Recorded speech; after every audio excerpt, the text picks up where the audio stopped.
আসসালামু আলাইকুম ওয়া রাহমাতুল্লাহি ওয়া বারাকাতুহু। বিসমিল্লাহ ওয়াসসালাতু ওয়াসসালামু আলা রাসূলিল্লাহ ওয়া বা'দ। আউযু বিল্লাহি মিনাশ শাইতানির রাজীম। বিসমিল্লাহির রাহমানির রাহিম। ওয়াত-তিনি ওয়াজ-যাইতুনি ওয়া তুরি সিনিনা ওয়া হাযাল বালাদিল আমিন। লাকাদ খালাকনাল ইনসানা ফি আহসানি তাকওয়িম। সাদাকাল্লাহুল আযীম। রাব্বি ইশরাহ লি সাদরি ওয়া ইয়াসসির লি আমরি ওয়াহলুল উকদাতাম মিন লিসানি ইয়াফকাহু কওলি।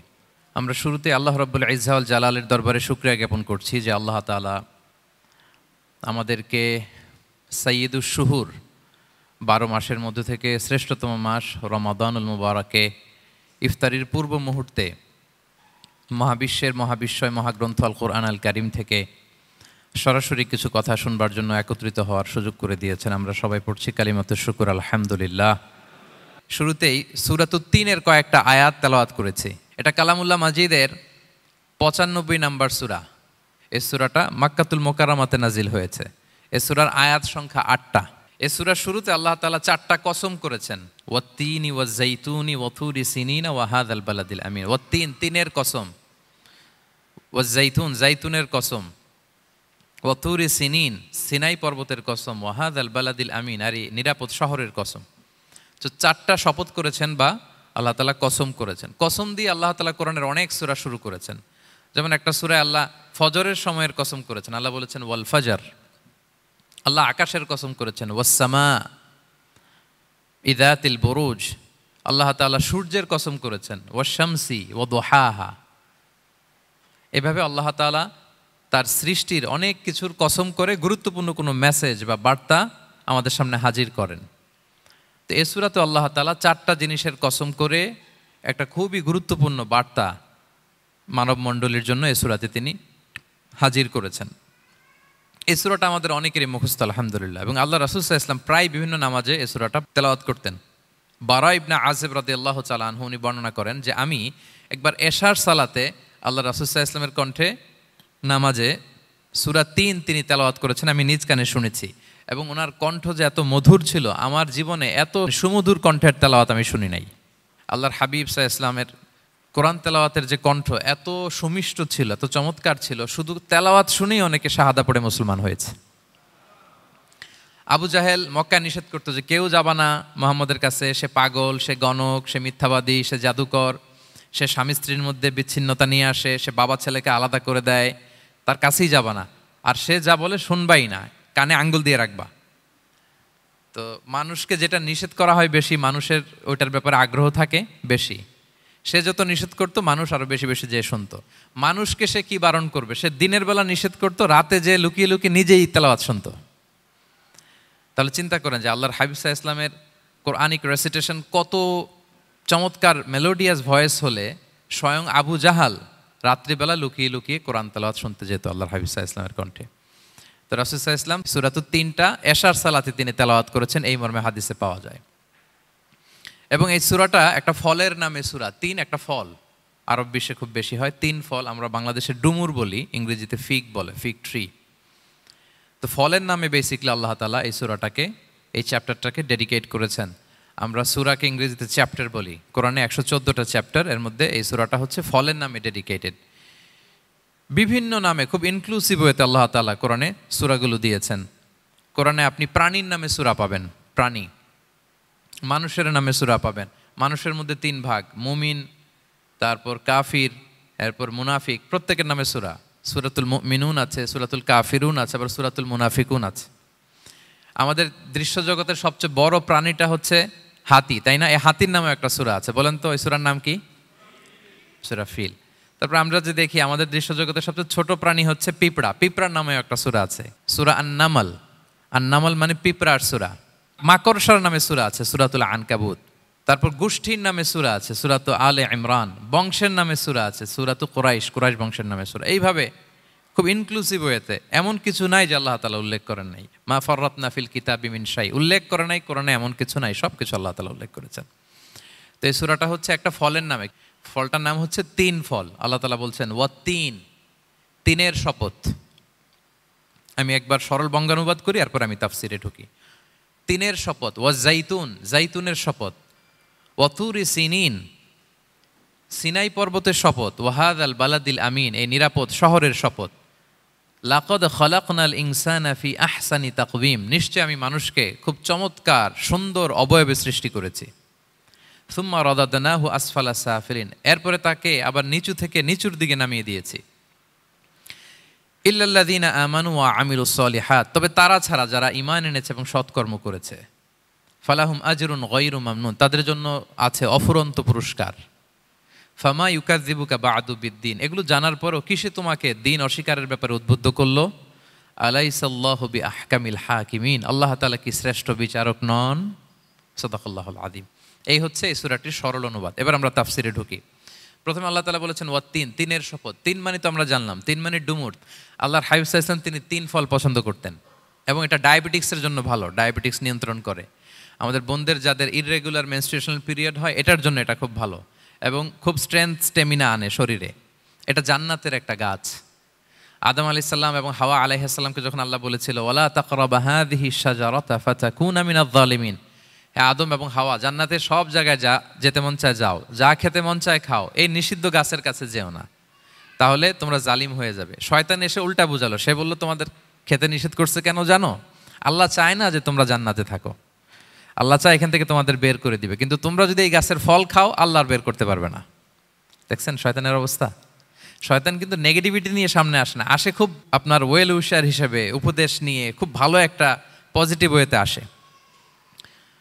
তো ওনারা খেয়ে ফেললেন এই নিষিদ্ধ গাছের ফল। খাওয়ার ফলে আদম আলাইহিস সালাম, হাওয়া আলাইহিস সালাম, ওনাদের গা থেকে জান্নাতের পোশাকগুলো ঝরে পড়ে গেল। এখন কি দিয়ে ওনারা ওনাদের প্রাইভেটকে ঢাকবেন? তখন ওনারা, তাফসির ফি জিলালিল কোরআনে এসেছে যে ওনারা এই তিন গাছের পাতা নিয়ে নিজেদের প্রাইভেট ঢেকেছিলেন। সুবহানাল্লাহ। সেই তিন ফলের কসম আল্লাহ করলেন, ওয়াত্তিন, তিনের শপথ। এরপর আল্লাহ তাআলা বললেন ওয়া জাইতুন, জাইতুনের শপথ। জাইতুন মানে হচ্ছে জলপাই। তো আল্লাহ তাআলা বললেন ওয়া জাইতুন, জাইতুনের শপথ। জাইতুন মানে হচ্ছে জলপাই, ইংরেজিতে আমরা যেটাকে অলিভস বলি। তো আল্লাহ তিনের কসম করলেন এবং অলিভের কসম করলেন। দুইটাই খুব উপকারী ফল এবং আল্লাহর হাবিব সাল্লাল্লাহু আলাইহি ওয়াসাল্লাম তিনি জলপাইও খুব পছন্দ করতেন। ওনার রেগুলার ফুড আইটেমের মধ্যে জলপাই ছিল, অলিভস ছিল। এটা পাহাড়ি এরিয়া, মরুভূমিতে হয় এবং রাসূল সাল্লাল্লাহু আলাইহি ওয়াসাল্লাম বলেছেন কুলু যাইত ওয়াদ্দাহিনু ফাইন্নাহু মিন শাজারাতিন মুবারাকা, তোমরা অলিভ অয়েল এটা খেও এবং এটা গায়ে মালিশ করো, কেননা এটা বরকতময় একটা গাছের ফল, শাজারা মুবারাকা। এটা শরীরের ব্যাড কোলেস্টেরলকে কমিয়ে দেয়, দাড়িতে অ্যাপ্লাই করলে, চুলে অ্যাপ্লাই করলে সহজে পাকে না দাড়ি চুল, এবং স্কিনে অ্যাপ্লাই করলেও স্কিনের জন্য ভালো, স্কিনের জন্য বেশ ভালো। এটা যাদের সুযোগ হয় আপনারা দাড়িতে চুলে অ্যাপ্লাই করবেন, খাবেন। এটা খাওয়াও যায়। তাম্বুতু বিদ্দুহনি ওয়াসিবগিল লিল আখিলিন, কোরআনে এসেছে। এটা অয়েল হিসেবে ইউজ করে, আবার খাবার হিসেবেও ইউজ করা যায়। সালাদ ড্রেসিংয়ের ক্ষেত্রে কিন্তু অলিভ অয়েল আমরা ইউজ করি। ইদানিং পিজাতে খুব ইউজ করা হয় অলিভ, জলপাইটা।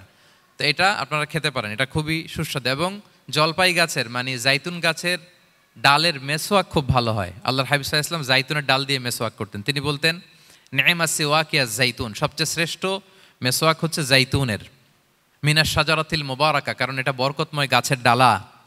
এবং ফাইন্নাহু সিওয়াকি ওয়া সিওয়াকুল আম্বিয়া মিন ক্বাবলি, এই জাইতুনের ডাল দিয়ে আমিও যেমনি মেসোয়াক করি, আমার আগে যত নবী পৃথিবীতে এসেছে সবাই জাইতুনের ডাল দিয়ে মেসোয়াক করতো। আল্লাহ বলেন ওয়াত্তিনি ওয়াজ জাইতুন, তিনের শপথ আর জাইতুনের শপথ।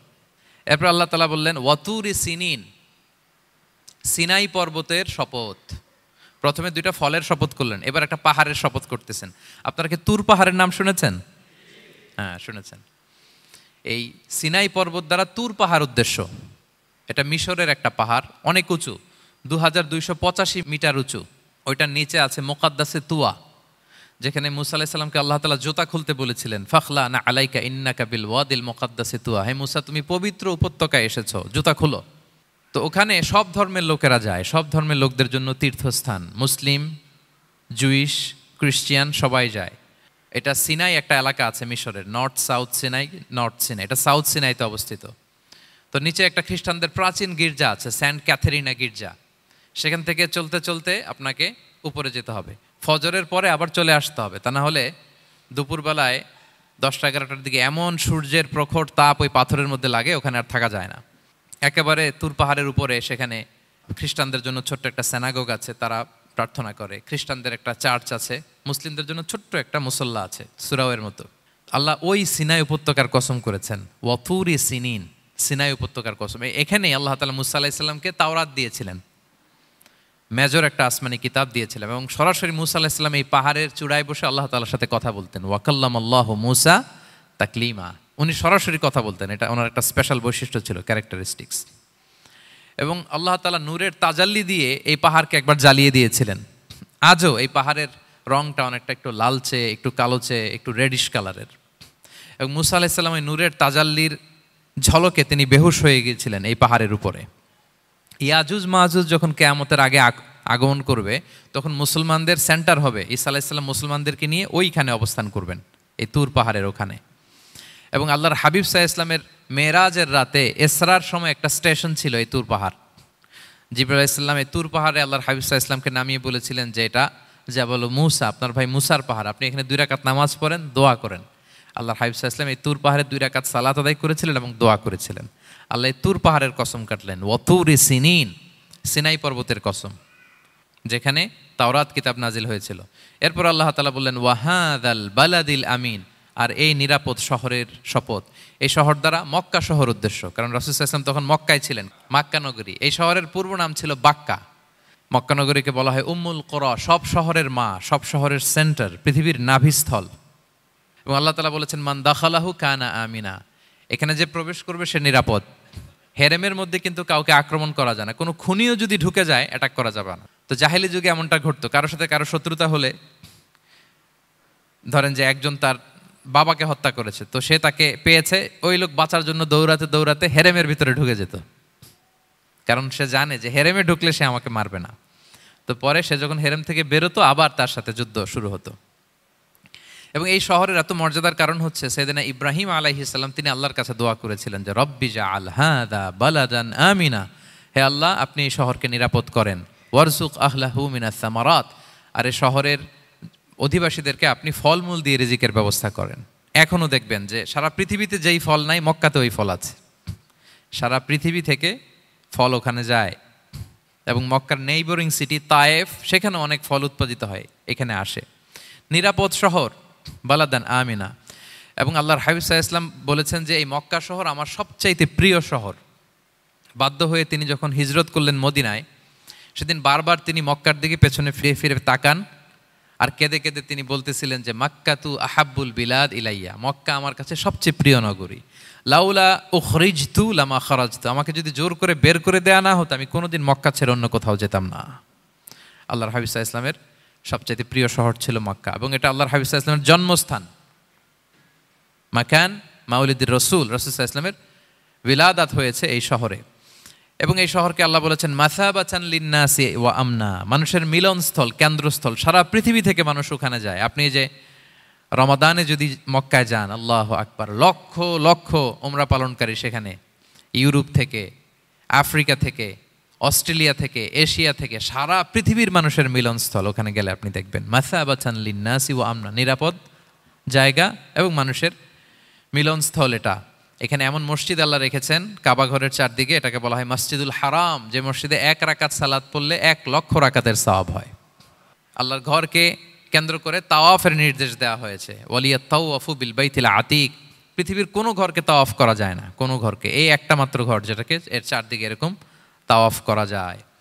তাহলে এই পবিত্র ঘর, পবিত্র মসজিদ যেই শহরে অবস্থিত, সেই শহরের কসম আল্লাহ করেছেন। আল্লাহ বললেন ওয়াহাদাল বালাদিল আমিন, এই নিরাপদ শহরের কসম, মানে মক্কা শহরের কসম।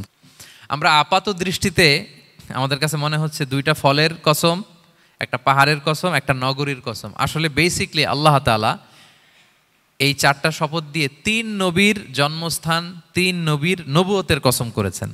কিভাবে সেটা আমি মিলিয়ে দেই। এই যে প্রথমে যে আল্লাহ বলেছেন ওয়াত্তিনি ওয়া জাইতুন, 3 এবং জাইতুনের কসম। পৃথিবীতে সবচেয়ে বেশি 3 এবং জাইতুন কোথায় উৎপন্ন হয় জানেন? ফিলিস্তিনে। কোথায়? শাম দেশে, যেটা হাদিসের পরিভাষায় বলা হয় শাম, বর্তমান ফিলিস্তিন এবং সিরিয়া মিলে। 3 জাইতুন দিয়ে বেসিকলি আল্লাহ তাআলা ফিলিস্তিনের শপথ করেছেন, শাম দেশের শপথ, যেখানকার বেথলহামে ঈসা আলাইহিস সালাম, জেসাস ক্রাইস্ট, তিনি জন্মগ্রহণ করেছেন, ঈসা আলাইহিস সালামের জন্মস্থান। তাহলে 3 জাইতুনের শপথের মাধ্যমে মূলত আল্লাহ তাআলা ঈসা আলাইহিস সালামের জন্মস্থানের শপথ করেছেন, কারণ সেখান থেকে ওহী বিচ্ছুরিত হয়েছে, ওনার কাছে ইনজিল নাজিল হয়েছিল। এবং এই শামের মর্যাদার ব্যাপারে অনেক কথা আল্লাহর হাবিব সাল্লাল্লাহু আলাইহি ওয়াসাল্লাম তিনি বলেছেন। আল্লাহ রাসূল সাল্লাল্লাহু আলাইহি ওয়াসাল্লাম যখন মেরাজে যান, তখন মক্কা থেকে এই শাম দেশে ফিলিস্তিনের বাইতুল মাকদাসে রাসূল সাল্লাল্লাহু আলাইহি ওয়াসাল্লামকে নিয়ে যাওয়া হয়েছিল। এবং রাসূল সাল্লাল্লাহু আলাইহি ওয়াসাল্লাম প্রায় বলতেন, তুবা আলি শাম, শামের জন্য বরকত, কেননা ফেরেশতারা তাদের রহমতের পাখা শাম দেশের উপর বিছিয়ে রেখেছে। এবং তিনি বলতেন, ফিতনার সময় আলাইকুম বিশাম, তোমরা শামে যেও, শামে থেকো। এবং তিনি দোয়া করেছেন, আল্লাহুম্মা বারিক লানা ফি শামিনা, আল্লাহ তুমি আমার শাম অঞ্চলে আল্লাহ তুমি বরকত দিও। এবং হাদিসে এসেছে এই শামই হচ্ছে আরদুল মাহশার, এখানেই হাসর হবে। শাম অঞ্চলকে বিস্তীর্ণ করে এখানেই ময়দানুল মাহশার আল্লাহ তাআলা কায়েম করবেন, হাসরের ময়দান এখানেই হবে। এবং সেখানেই হচ্ছে সানিউল কিবলাতাইন, আমাদের আগের কেবলা কিন্তু বাইতুল মাকদাসের দিকে ছিল, যেটা শামে অবস্থিত, ফিলিস্তিনে বাইতুল মুকাদ্দাস, যেই মসজিদে নামাজ পড়লে 1 রাকাতে 500 রাকাতের সওয়াব। 3টা মসজিদে সালাত পড়লে স্পেশাল ভার্চুর কথা আছে, এর বাইরে আর অন্য মসজিদের বিশেষ কোনো ফজিলত নাই, বাকি সব মসজিদ সমান। এক হচ্ছে মসজিদুল হারাম, 1 রাকাতে 1 লক্ষ রাকাত। 2 নম্বর মসজিদে নববী, 1 রাকাতে 1000 রাকাতের সওয়াব, আর একটা দুর্বল বর্ণনায় 50,000 রাকাতের সওয়াব। 3 নম্বরে এই মসজিদুল আকসা, 1 রাকাতে 500 রাকাতের সওয়াব। এই 3 মসজিদে যেন আমরা যে সালাত আদায় করতে পারি, আল্লাহ তুমি তৌফিক দান করো। 2 মসজিদে তো একেবারেই সহজ যাওয়া, মক্কা মদিনাতে। বাইতুল মাকদাসেও যেন আমরা যেতে পারি, আল্লাহ তুমি সেই পরিস্থিতি আমাদের জন্য তৈরি করে দাও। তো এই বাইতুল মাকদাসের দিকে রাসূল সাল্লাল্লাহু আলাইহি ওয়াসাল্লাম টানা 14 বছর নামাজ পড়েছেন। 14 বছর। প্রথম 13 বছর কোনো সমস্যা হয়নি মক্কায়, কারণ তখন কেবলা বাইতুল মুকাদ্দাস থাকলেও রাসূল সাল্লাল্লাহু আলাইহি ওয়াসাল্লাম সামনে রাখতেন কাবাকে, কেবলা বাইতুল মুকাদ্দাস, কিন্তু তিনি তো মক্কায় ছিলেন নবুয়তির প্রথম 13 বছর, সামনে কাবাকে রাখতেন, তারপরে টু দ্য ডাইরেকশন অফ বাইতুল মুকাদ্দাস। কিন্তু যখন মদিনায় গেলেন তখন তো আর কাবা নাই, তখন রাসূল সাল্লাল্লাহু আলাইহি ওয়াসাল্লাম কাবাকে মিস করতে আরম্ভ করলেন। আর প্রায় আল্লাহর কাছে কামনা করতেন, আমার বংশের গোড়া ইব্রাহিম আলাইহিস সালামের রুট যেখানে, আমার জন্মস্থান, সেই কাবার দিকে যদি আবার কেবলাটা ফিরিয়ে দেয়া হতো। কদ নারা তাকাল্লুবা ওয়াজহিকা ফিস সামা ফালানুওয়াল্লিয়ান্নাকা কিবলাতান তারদাহা। আল্লাহ আয়াত নাজিল করলেন, নবী আপনি আকাশের দিকে তাকিয়ে কি ভাবেন আমি বুঝি, আপনি চান কেবলা যেন আমি মক্কার দিকে ঘুরিয়ে দেই। আল্লাহ তাআলা ঘুরিয়ে দিলেন। আল্লাহ বলেন, ফাওয়াল্লি ওয়াজহাকা শাতরাল মসজিদিল হারাম, এখন থেকে মসজিদুল হারামের দিকে আপনি টু দ্য ডাইরেকশন অফ কেবলা নামাজ পড়বেন। কেবলা চেঞ্জ হয়ে গেল। তো মদিনায় যে 16-17 মাস, আর মক্কায় 13 বছর, মোট 14 বছর আল্লাহর হাবিব সাল্লাল্লাহু আলাইহি ওয়াসাল্লাম এই মসজিদুল আকসার দিকেই হয়েই তিনি নামাজ পড়েছেন। এটা আমাদের আগের কেবলা ছিল। এবং শেষে কিয়ামতের আগে যে মালহামার যুদ্ধ হবে, তখন রাসূল সাল্লাল্লাহু আলাইহি ওয়াসাল্লাম বলেছেন, মালহামার যুদ্ধের সময় মুসলমানদের ফুস্তাদ বা তাবু হবে, শিবির হবে এই ফিলিস্তিনের দামেস্কের পাশে আল গৌতা নামে এক জায়গা আছে, ওই গৌতাতে। এবং ঈসা আলাইহিস সালাম এসে যে দাজ্জালকে হত্যা করবেন, সেটাও ওই শামে, ফিলিস্তিনের বাবুল লুদ এখনো একটা জায়গা আছে, ওই জায়গাটার নাম এখনো বাবুল লুদ, ওখানে তিনি দাজ্জালকে হত্যা করবেন। এবং সেখানে একটা সাদা মিনারা আছে, ফেরেশতার পাখায় ভর করে ঈসা আলাইহিস সালাম তখন সেখানে নেমে আসবেন, ওই ফিলিস্তিনের ওই শাম দেশের ওই মিনারার পাশে তিনি এসে পৃথিবীতে তিনি নুজুল করবেন, নুজুল ঈসা আলাইহিস সালাম। তো 3 এবং জাইতুনের কসম করে বেসিকলি আল্লাহ তাআলা ঈসা আলাইহিস সালামের জন্মস্থানের কসম করেছেন, কারণ 3 এবং জাইতুন, ডুমুর এবং জলপাই, অলিভ কোন দেশে বেশি হয়? শাম দেশে। আওয়াজ করে বলেন কোন দেশে? বর্তমান ফিলিস্তিন এবং সিরিয়া, এবং ওই ভূখণ্ডে আল্লাহ নবী ঈসা আলাইহিস সালামের জন্মস্থান। তাহলে এই 2 ফলের কসম করে বেসিকলি আল্লাহ তাআলা ঈসা আলাইহিস সালামের জন্মস্থানের কসম করেছেন। ওনার প্রতি নাজিল হওয়া যে তাওরাত ইনজিল গ্রন্থ, এই রেভেলেশনের কসম করেছেন। আচ্ছা, এরপরে ওয়াতুরি সিনিন, সিনাই পর্বতের কসম। সিনাই পর্বত বা তুর পাহাড় হচ্ছে মিশরে অবস্থিত, আর মিশর হচ্ছে মুসা আলাইহিস সালামের জন্মস্থান। কার জন্মস্থান? মুসা আলাইহিস সালামের জন্মস্থান। তাহলে ওয়াতুরি সিনিন, তুর পাহাড়ের কসম বুঝিয়ে আল্লাহ তাআলা মূলত মুসা আলাইহিস সালামের জন্মস্থানের কসম করেছেন, যেখানে তাওরাত নাজিল হয়েছে। এরপরে ওয়াহাদাল বালাদিল আমিন, এ নিরাপদ শহর বলে আল্লাহ তাআলা মক্কা শহরকে বুঝিয়েছেন। আর মক্কা কার জন্মস্থান বলেন তো?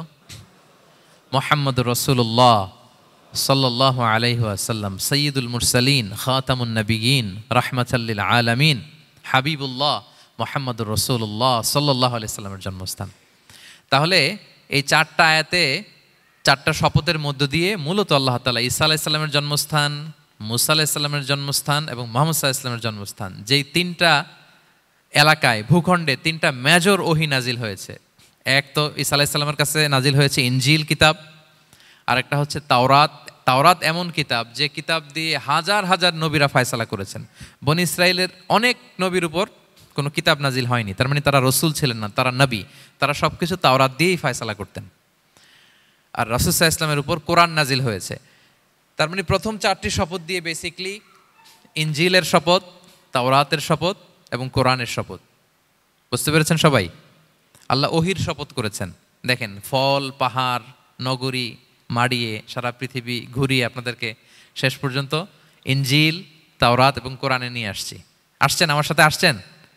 হ্যাঁ, এই রেভেলেশনের শপথ আল্লাহ করেছেন। তাহলে ওয়াত্তিনি ওয়াজাইতুনি ওয়াতুরি সিনিনা ওয়া হাযাল বালাদিল আমিন, এই 4 আয়াতে 4টা শপথের মধ্য দিয়ে মূলত আল্লাহ তাআলা আসমান থেকে নাজিল হওয়া যে ওহি, এই ওহির শপথ অথবা ওহি যেই ভূখণ্ডে নাজিল হয়েছে সেই ভূখণ্ডগুলোর শপথ করে আল্লাহ একটা গুরুত্বপূর্ণ কথা বলবেন। সেটা কি? আল্লাহ তাআলা বললেন, লাকাদ খালাকনাল ইনসানা ফি আহসানি তাকওয়িম, আর আমি মানুষকে অত্যন্ত চমৎকার অবয়বে সৃষ্টি করেছি, চমৎকার গঠনে, চমৎকার স্ট্রাকচারে, ডিজাইনে সৃষ্টি করেছি।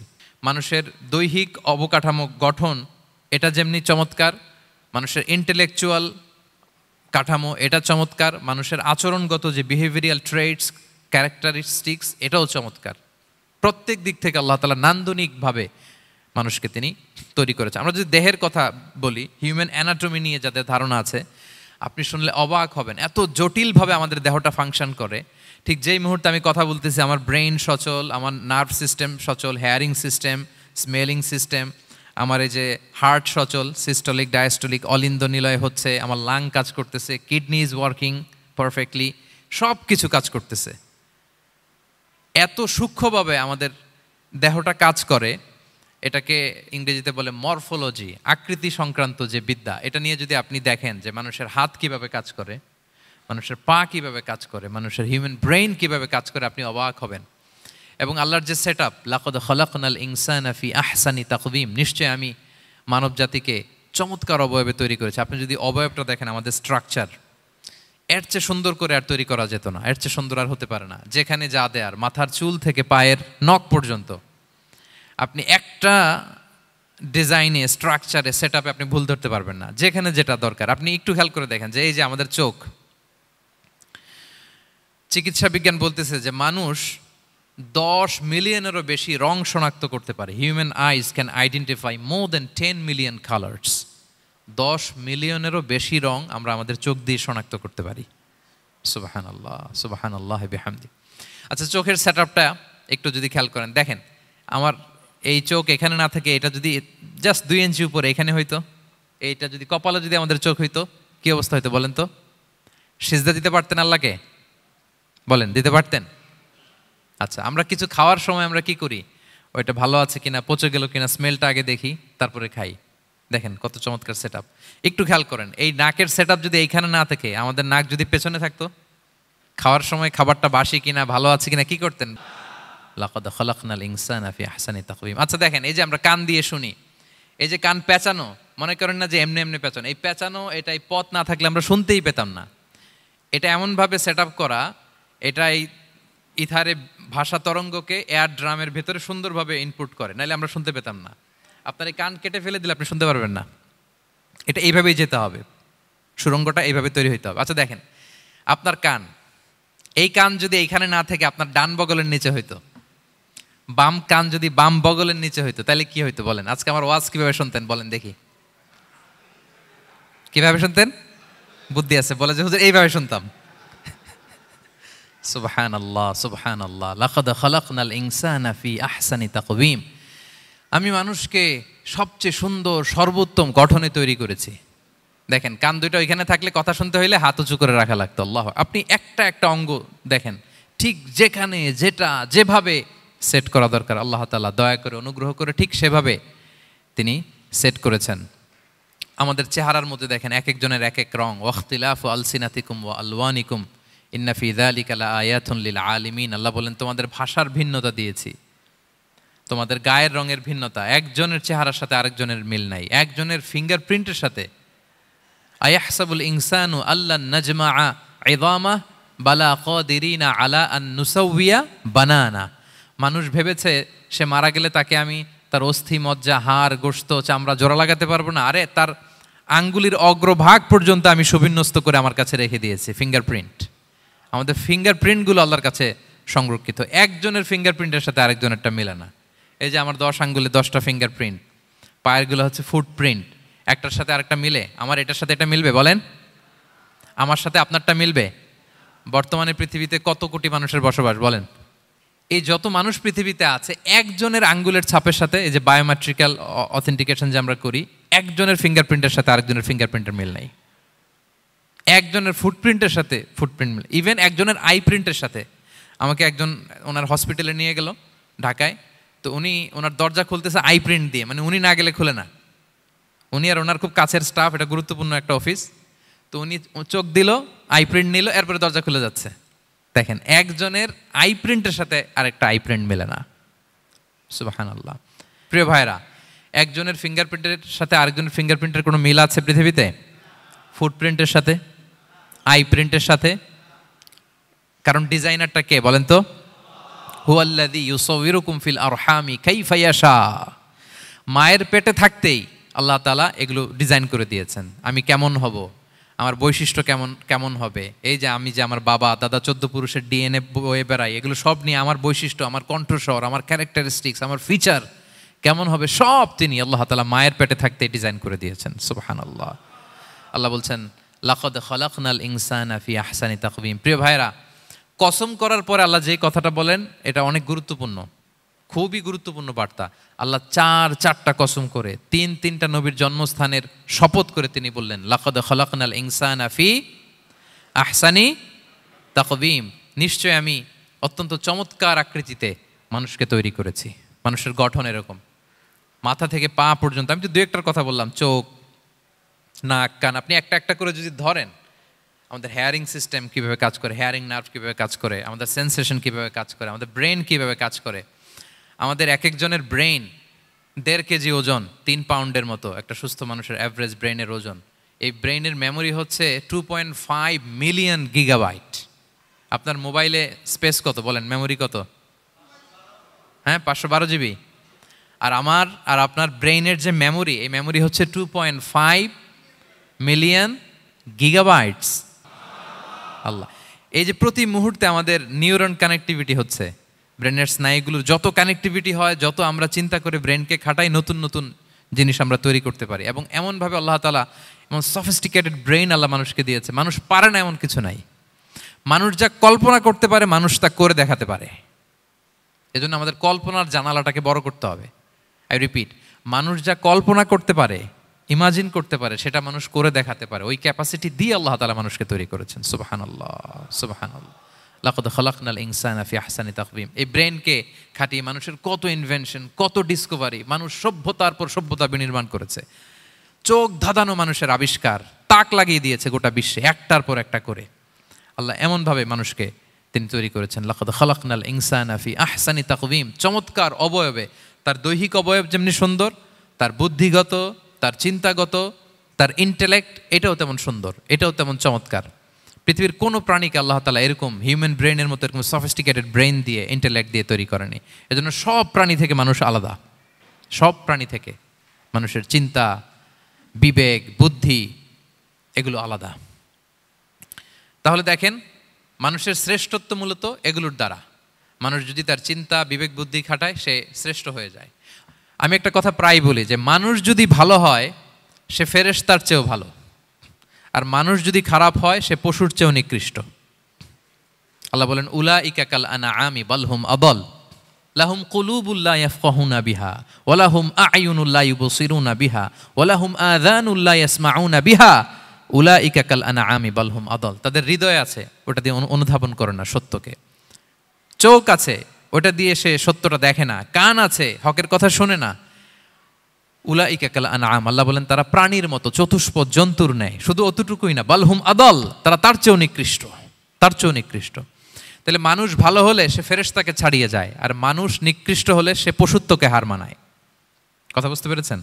মানে আমরা ভালো হলে সবচেয়ে ভালো, খারাপ হলে সবচেয়ে খারাপ। একটা পশু আর একটা পশুকে হত্যা করে কেটে 20 টুকরা করছে, এরকম কোনো নিউজে আসছে কোনো দিন? কিন্তু আশরাফুল মাখলুকাত মানুষ তার মতো রক্তে মাংসে গড়া আরেকটা মানুষকে নির্মমভাবে হত্যা করে কেটে 20 টুকরা করে বস্তাবন্দি করে ডোবার মধ্যে ফেলে রাখছে। এরকম নিউজ আছে না বলেন? আছে। মানুষ তার মতো একটা মানুষকে নির্মমভাবে হত্যা করে। এরকমও তো আছে যে কেরোসিন দিয়ে তার মতো আরেকটা মানুষকে সে জ্বালিয়ে দিয়েছে, আছে না নাই বলেন? গ্রামের পর গ্রাম জ্বালিয়ে দেয়, জনপদের পর জনপদ ধ্বংস করে দেয়, বোমা মেরে শহর উড়িয়ে দেয়। লিটল বয় মেরেছিল আমেরিকান সোলজাররা জাপানের হিরোশিমা শহরের উপর। আমি হিরোশিমা তো গত বছর ভিজিট করে আসলাম, আমি নিজে দেখে এসেছি যে এখানে বোমটা মেরেছে। মুহূর্তের মধ্যে পুরো শহর ভ্যানিশ, এমন রেডিয়েশন। তো যেই আমেরিকান পাইলট বোমা মারতেছে সেও মানুষ, সেও কি? আর যাদেরকে ধ্বংসের জন্য এই লিটল বয় মারলো হিরোশিমাতে আর ফ্যাটম্যান মারলো নাগাসাকিতে, এরাও কি? তাহলে দেখেন, মানুষ তার মতো আরেকটা মানুষকে এরকম মেরে টুকরো টুকরো কুচি কুচি করতে সে দ্বিধাবোধ করে না। আল্লাহ, মানুষ গণহত্যা চালায়, জেনোসাইড। এই যে আমাদের বাংলাদেশে তো কিছুদিন আগে হলো গণহত্যা, হেলিকপ্টার থেকে গুলি করে বাচ্চা মেরে ফেলতেছে। কার বাচ্চা, কার কলিজার টুকরা সন্তান, ডোন্ট কেয়ার। জনগণের টাকায়, ট্যাক্সের টাকায় কেনা বুলেট, হেলিকপ্টার দিয়ে জনগণকে, ছাত্রদেরকে হত্যা করা হয়েছে। দেখেন, সেও মানুষ। যারা হত্যা করতেছে, গণহত্যা, জেনোসাইড চালিয়েছে, তারাও মানুষ। তাহলে মানুষ যদি খারাপ হয়, মানুষের চেয়ে খারাপ আর কেউ হয়? আর মানুষ ভালো হলে মানুষের চেয়ে ভালো কেউ হতে পারে? মানুষ এমন জায়গায় যেতে পারে যেখানে ফেরেশতারাও যেতে পারে না। জিবরাইল আলাইহিস সালামের যাওয়ার সীমানা যেখানে শেষ, মুহাম্মদ সাল্লাল্লাহু আলাইহি ওয়াসাল্লামের ঊর্ধ্ব জগতের কাহিনী সেখান থেকে শুরু। আল্লাহু আকবার। তাহলে মানুষ ভালো হলে ফেরেশতাকে ছাড়ায়, মানুষ খারাপ হলে পশুত্বকে হার মানায়। So the decision is yours. রাস্তা দুইটা, আপনি কোন দিকে যাবেন? আপনি কি ডান দিকে জান্নাতের পথে যাবেন নাকি বাঁ দিকে জাহান্নামের পথে যাবেন? সিদ্ধান্ত আপনার। আল্লাহ তাআলা বললেন, লাকাদ খালাকনাল ইনসানা ফি আহসানি তাকওয়িম। আমি মানুষকে চমৎকার আকৃতিতে তৈরি করেছি। হাতের মেকানিজম কি, পায়ের মেকানিজম কি, আমার চেয়ে আপনারা ভালো জানেন। এগুলো ঘন্টার পর ঘন্টা আপনি বলতে পারবেন যে কেমনভাবে আল্লাহ তাআলা তৈরি করেছেন। আল্লাহ বলেন, মানুষকে আমি অত্যন্ত চমৎকার আকৃতি দিয়ে তৈরি করেছি। তার সৃষ্টিগত কাঠামো, তার বুদ্ধিবৃত্তিক কাঠামো, তার চিন্তাগত কাঠামো, তার আচরণগত কাঠামো, তার নৈতিকতায় তাকে এমন উচ্চ মর্যাদার আসন আমি দিয়েছি, এটা যদি সে অ্যাচিভ করে, বিলং করে, তাহলে তার চেয়ে শ্রেষ্ঠ কেউ আর হতে পারে। কিন্তু আল্লাহর দেয়া এই ক্যাপাসিটিগুলো, এই নেয়ামাগুলো যদি সে অ্যাকসেপ্ট না করে, সে যদি পশুত্বের পথে হাঁটে, সে যদি শয়তানের দেখানো পথে হাঁটে, তাহলে সে এত নিচে যাবে, অন্য কেউ আর এত নিচে যেতে পারে না। মানুষ যত নিচে যেতে পারে, ফেরেশতারাও অত নিচে যেতে পারবে না, জিন জাতিও পারবে না, কোনো প্রাণীর পক্ষে যাওয়া সম্ভব না। তাহলে মানুষকে আল্লাহ তাআলা এমন সফিস্টিকেটেড ওয়েতে তৈরি করেছেন, চাইলে সে সবার উপরে যেতে পারে। আবার চাইলে আল্লাহর দেয়া নেয়ামতগুলোকে যদি সে ভিন্ন খাতে প্রবাহিত করে, সে সবচেয়ে নিকৃষ্ট হতে পারে। সেটাই আল্লাহ বললেন, সুম্মা রাদাদনাহু আসফালা সাফিলিন। এরপরে তাকে আমি হীন থেকে হীনতর করেছি, নিচ থেকে আরো নিচে নিয়েছি। সে যখন ঈমান আনে না, সে যখন সৎকর্ম করে না, সে যখন আল্লাহর শেখানো, আল্লাহর দেখানো রাস্তায় সে চলে না, সে যখন তার নফসের কথা শুনে, সে যখন তার প্রবৃত্তির গোলাম সাজে, সে সবচেয়ে নিকৃষ্ট হয়। আসফালা সাফিলিন মানে একেবারে নিচে, এর নিচে আর নাই। আল্লাহ বলেছেন, ইন্নাল মুনাফিকিনা ফিদ দারকিল আসফালি মিনান নার। সেখানে আল্লাহ আসফাল বলেছেন। মুনাফিকরা জাহান্নামের একেবারে তলদেশে থাকবে।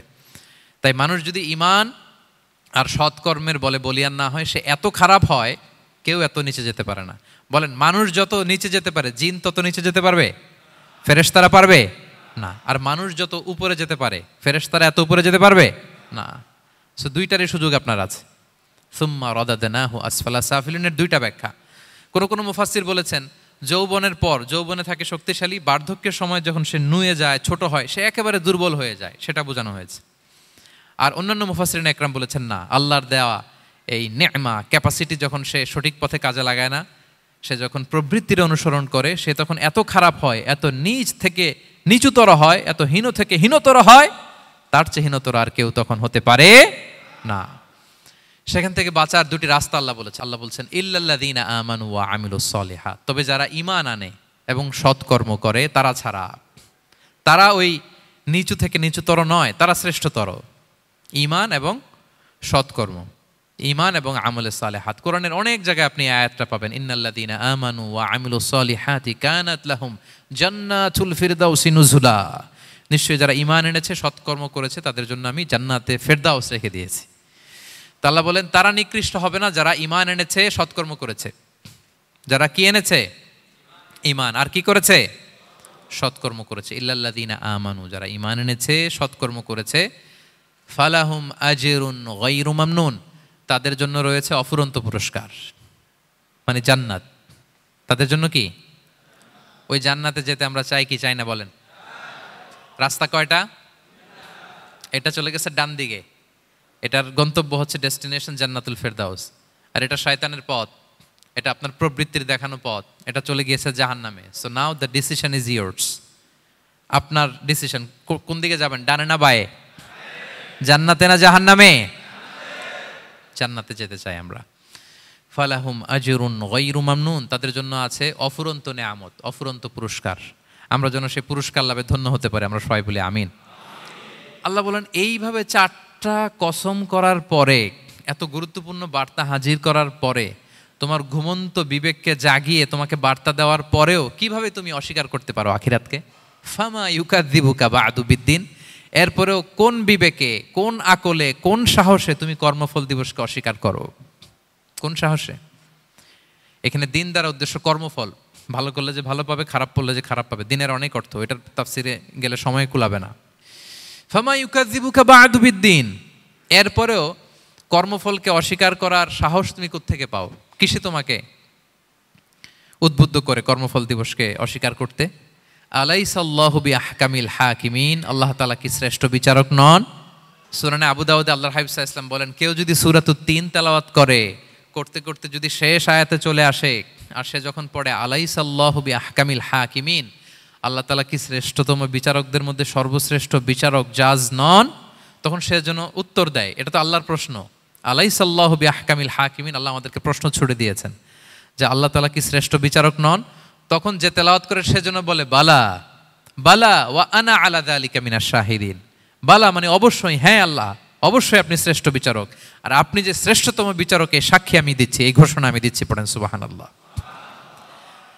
আপনি দেখবেন মসজিদুল হারামে, হারামাল মাক্কিতে যখন তেলাওয়াত করে ইমাম সাহেবরা, এই আয়াতের পরেই যদি রুকুতে যায় দেখবেন ফিস ফিস করে বলে যে বালা বালা ওয়া আনা আলা যালিকা মিনাশ শাহিদিন। আমি নিজে শুনেছি, দেখবেন ওনার এটা পরে, কারণ আল্লাহ এখানে প্রশ্ন ছুড়ে দিয়েছেন, আর উত্তর হিসেবে বলতে হবে বালা ওয়া আনা আলা যালিকা মিনাশ শাহিদিন, আল্লাহ অবশ্যই আপনি শ্রেষ্ঠ বিচারক। আল্লাহর চাইতে শ্রেষ্ঠ বিচারক আর হতে পারে? আমরা কত লাকি যে আল্লাহর আহকামুল হাকিমিন হিসেবে বিচারক পেয়েছি। হ্যাঁ, আমাদের বিচার যদি অন্য কেউ করতো, নিজেরা যদি নিজেদের, আল্লাহ যদি বলতো তোরটা বিচার তুই কর আর তোরটা তুই কর, কি অবস্থা হয়তো বলেন? যার সাথে যার শত্রুতা আছে ওইখানে দেখাই দিত। কিন্তু আমরা বিচারক হিসেবে পেয়েছি কাকে? আল্লাহ কি পার্সিয়ালিটি করবে বিচারে? স্বজনপ্রীতি করবে? কারো উপর জুলুম করবে? কাউকে ঠকাবে? আল্লাহ বলেন ওয়ামা আনা বিযাল্লামিল লিল আবিদ, আমি কখনো আমার বান্দার উপর জুলুম করি না, জুলুম করি না। নাদাউল মাওয়াজিনাল কিসতা লিয়াউমিল কিয়ামা, কিয়ামতের দিন আমি মিজান নামে এমন এক ন্যায় বিচারের মানদণ্ড স্থাপন করব, ফালা তুযলামু নাফসুন শাইআ, এক বিন্দু পরিমাণ কেউ মাজলুম হবে না, এক বিন্দু পরিমাণ কেউ মাজলুম হবে না। এজন্য দুনিয়াতে যদি বিচার না পান, আল্লাহর দরবার বিচারটা দিয়ে রাখেন, সেদিন বিচার হবে। আহকামুল হাকিমিন আপনারা ঠকাবে না। দুনিয়াতে বিচার পান নাই, মাজলুম হয়েছেন, মানুষ ভুল বুঝছে, কেউ আপনারে ঠিক মতো বুঝে নাই, আপনার কথাটা কাকে বলবেন? বিপদে পড়লে ক্রাইসিস মোমেন্টে কাকে শেয়ার দিবেন? না ফেসবুকে শেয়ার দিবেন? আমরা তো ফেসবুকে শেয়ার দিয়ে দিই এখন। ফেসবুকে শেয়ার দেওয়ার আগে, বন্ধুকে শেয়ার দেওয়ার আগে, স্ত্রীর কাছে শেয়ার করার আগে আমার সমস্যার কথা আগে শেয়ার করব কাকে? কারণ আলাইসাল্লাহু বি আহকামিল হাকিমিন, আল্লাহ বলছেন আমি কি শ্রেষ্ঠ বিচারক নই? বালা বালা ইয়া রব ওয়া আনা আলা যালিকা মিনাশ শাহিদিন, অবশ্যই আল্লাহ আপনি শ্রেষ্ঠ বিচারক। ক্লিয়ার হয়েছে না সবার কাছে? শপথ কয়টা ছিল? 4টা। মূলত নবুয়তের শপথ, তাই না? নবুয়ত আমাদের জন্য সবচাইতে বড় নেয়ামত, কারণ নবীরা যদি আমাদেরকে এই তথ্যগুলো না দিতেন, আমরা জান্নাত জাহান্নাম চিনতাম? ভাইরা বলেন তো, আখেরাত চিনতাম? এই যে আখেরাত হবে, পুলসিরাত হবে, day of judgement, day of accountability, আল্লাহর সুপ্রিম কোর্টের কাঠ গড়ায় পাই টু পাই হিসাব দিতে হবে, নবীরা না এসে বললে আমরা এত বুঝতাম না। নবীরা জান্নাত জাহান্নাম চিনিয়েছে, আল্লাহর বিশদ পরিচয় আমাদের সামনে তুলে ধরেছে। আখিরাতের পরিচয়, লাইফ আফটার ডেথ কিরকম হবে, সবকিছু আমাদের কাছে তুলে ধরেছে। সো নবুয়ত আল্লাহ তাআলার পক্ষ থেকে অনেক বড় নেয়ামত। 2 নম্বর নেয়ামত হচ্ছে আল্লাহ তাআলা আমাদেরকে যে ক্যাপাসিটি দিয়েছে, বুদ্ধিমত্তা, ইন্টেলেক্ট, বিচার বিশ্লেষণ, যেটা দিয়ে আমরা অন্যান্য সব প্রাণী থেকে আলাদা, এটাও আল্লাহর বড় নেয়ামত। এই নেয়ামতের শুকরিয়া যেন আমরা করি। এবং আমি যেটা বলেছি, মানুষ যেটা কল্পনা করতে পারে সেটা সে করেও দেখাতে পারে। সো আল্লাহ তাআলা যাকে যেই কোয়ালিটি দিয়েছে, ক্যাপাসিটি দিয়েছে, আমরা যেন এই নেয়ামতের শুকরিয়া করি। নেয়ামতের শুকরিয়া করলে এই নেয়ামত দেওয়ার ধারাবাহিকতা এটা বাড়িয়ে দেয় কে? লা ইন শাকারতুম লা আযীদান্নাকুম ওয়া লা ইন কাফারতুম ইন্না আযাবি লাশাদীদ। শুকরিয়া করলে নেয়ামত আরো বাড়িয়ে দেব। তাহলে প্রথম নেয়ামত ছিল নবুওয়াত, প্রফেটহুড, প্রফেসি, এটা অনেক বড় নেয়ামত। এই রেভেলেশন এসে আমাদেরকে এনলাইটেন করেছে। তা না হলে আমাদের গডকে, গডের ফিচার কি, আখেরাত কি, জান্নাত কি, জাহান্নাম কি, the concept of punishment, concept of আখেরা, কিছুই আমরা ভালোভাবে বুঝতাম না। এটার শপথ আল্লাহ করেছেন। আল্লাহ আমাদেরকে নেয়ামত দিয়েছেন, ক্যাপাসিটি দিয়েছেন, সক্ষমতা দিয়েছেন, সবচাইতে সফিস্টিকেটেড ব্রেন দিয়ে তৈরি করেছেন। এটা একটা বড় নেয়ামত। এবং রাস্তা দেখিয়ে দিয়েছেন, হয় ডানে নয় বায়ে। এবং তিনি আশ্বাস দিয়েছেন যে তোমাদেরকে সঠিক ফায়সালার মাধ্যমে বিচার করা হবে সেদিন। তাই আমাদের বিপদে আপদে সব সময় আমরা যেন ফরিয়াদ করি এক মহান সত্তার কাছে। বলুন তো আওয়াজ করে, তিনি কে? আল্লাহর কাছে যেন আমরা ফরিয়াদ করি। আল্লাহ তাআলা আমাদের সবাইকে কথাগুলো বুঝার ও আমল করার তৌফিক দান করুক। হাযা মা ইনদি ওয়াল ইলমু ইনদাল্লাহি আলাইহি তাওয়াক্কালতু ওয়া ইলাইহি উনীব। সুবহানাকাল্লাহুম্মা ওয়া বিহামদিকা আশহাদু আল্লা ইলাহা ইল্লা আনতা আস্তাগফিরুকা ওয়া আতুবু ইলাইক।